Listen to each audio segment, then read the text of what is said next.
Where are we? We're going to Dundurn Castle. Wrong. Dundurn Castle. What's that?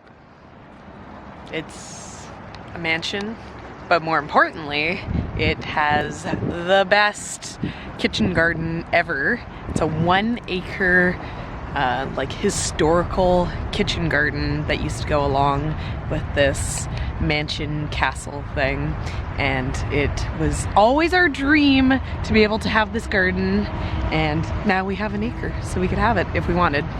But And do we want it? we probably won't do it because it's not the most efficient design. We'd have to go to German kitchen gardens to get more efficient kitchen garden designs. Check out that. Ooh, that's a castle.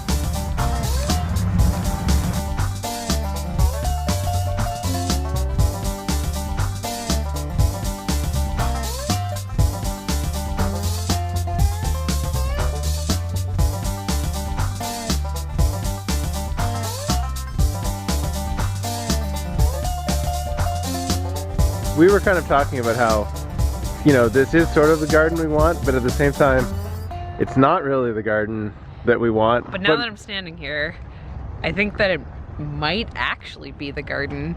We just would do longer beds. So the way they have the garden set out is that they have vegetable beds, and then they have perimeters of flowering perennials and things like that.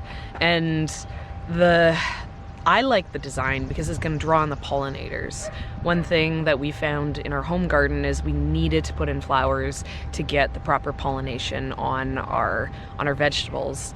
And so that's something that we're going to still have to keep doing, and while making it beautiful by doing these like bed borders, it also is really functional. So, you know, coming back here and seeing it, these beds are, you know, it's like 3 beds per overarching bed, and you know, it's a pretty good design, other than the fact that maybe we'd want maybe longer rows, longer beds, whereas they kind of have everything divided up a little bit more because they're not using any sort of power tools, because this is supposed to replicate a traditional, you know, 200-year-old garden.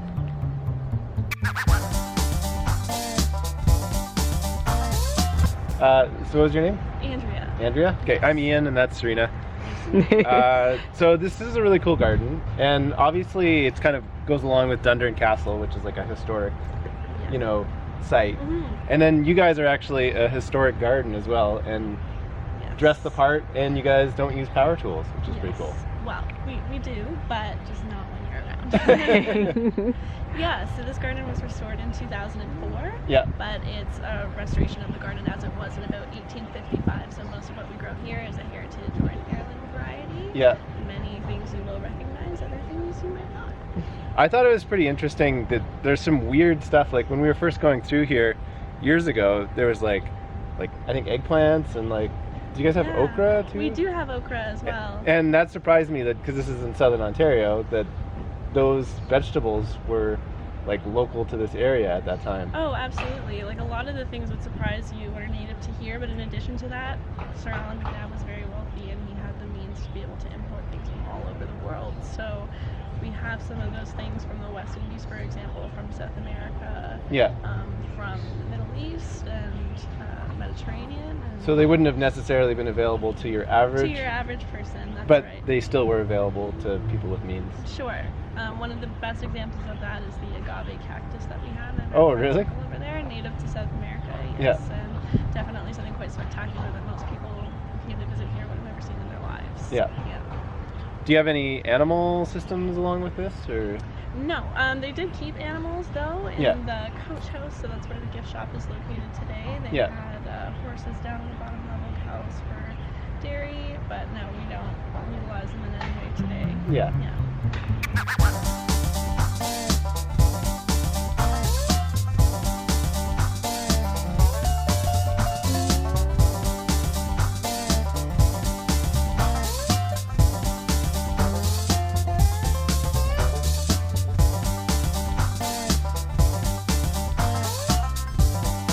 Get to work, Sam. Sam, get to work.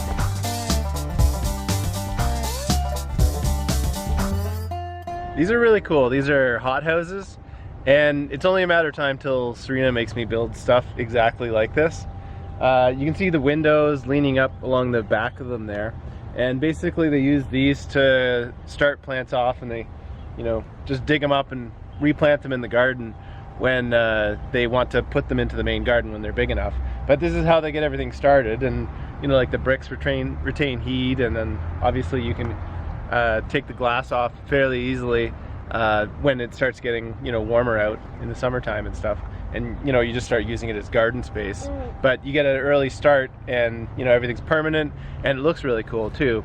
So I'm assuming that Serena's going to make me learn masonry very soon. Back in the 1850s, when this garden was an actual functioning kitchen garden, it had a head gardener and a staff of 8 people, which is pretty amazing to be in this space and see just how big it is, and to imagine how much work it is. Especially, you know, there's like the back end of also having to preserve everything, and how much is like riding on getting the food out of the garden. It's pretty amazing to look at a space like this and to imagine how having power tools can make it so me and Ian probably could replicate this garden on our own. This is all espaliers bordering this fence line here. And when we first came here, this is actually our introduction to espaliers. We hadn't really thought of it before, and there's such a great use of space, and you know, you still get the bounty of a fruit tree, but you know, it kind of greens up your borders and doesn't really take up much space, so they're super handy. And yeah, this inspired us to get the espaliers that we have, the apple and the pear espaliers that we have in our yard currently. Yeah, it's kind of fun to come. Like, I don't know how many times we've been here at this time of year. No permaculture paradise is complete without a bed of comfrey. What do they have here that we don't have? It's pretty much garden. Or like, what do they have here that we don't currently have, or that we're not going to have? What they have that we don't currently have is an acre. Yeah. But I don't really see anything in here that we're not going to plant. Or that we don't currently have. Yeah.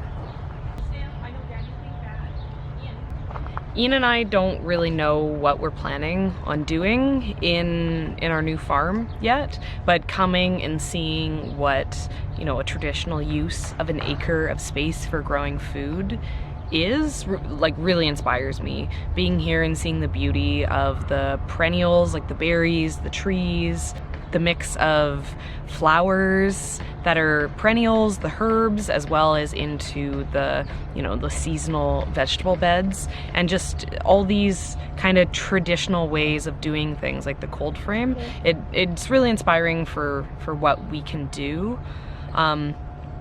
It's almost hard probably to show you guys on camera the feeling of being here. It's very beautiful, it's very peaceful. It's the type of space that like anyone would want to be able to be in. Like being out here and, you know, actually working land in this kind of space would really be a pleasure. Hi, Mama. What do you want, Tim?